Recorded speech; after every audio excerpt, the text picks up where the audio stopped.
Hello বন্ধুরা, আমি সঞ্জয়। আপনারা আছেন এখন আমার সাথে আমার রান্নাঘরে। আমি আরেকটা রেসিপি নিয়ে এসেছি আপনাদের মাঝে শেয়ার করবো বলে। এই যে এখানে লাউ করেছি কিছুটা মাছের মাথা দিয়ে। লাউ কাটিয়ে দেখা যাচ্ছে লাউটা এই যে দানা হয়ে গেছে, সেই দানাটাকে একটা রেসিপি করে নিচ্ছি। এখানে লাউর দানা কুচিয়ে নিয়েছি, সাথে আছে পেঁয়াজ কুচি, লঙ্কা কুচি, টমেটো আর কিছুটা এখানে চিংড়ি মাছ নিয়েছি ভেজে। এই উপকরণ এবার আমি সবগুলো একসাথে দিয়ে দেব।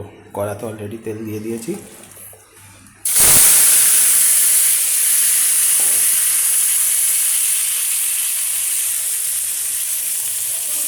পরিমাণ মতো একটু নুন আর ভালো করে কষিয়ে নেব।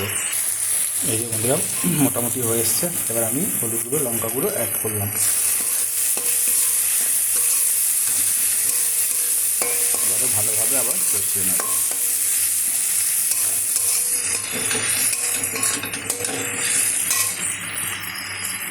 এই যে বন্ধুরা এবার এটা আমি চিংড়ি মাছ অ্যাড করছি।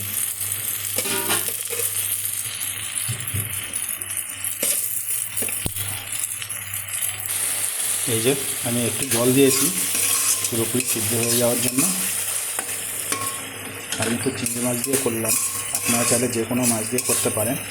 এরকম যখন দেখতে পাবেন লাউ দানা হয়ে গেছে, ফেলে না দিয়ে এরকমভাবে করা যায়, আবার বাটাও করা যায়।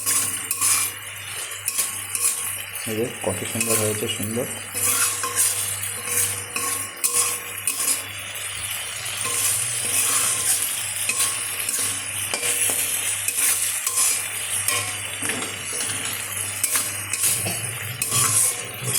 কমপ্লিট হয়ে গেল। এবার আমি নামিয়ে নেব।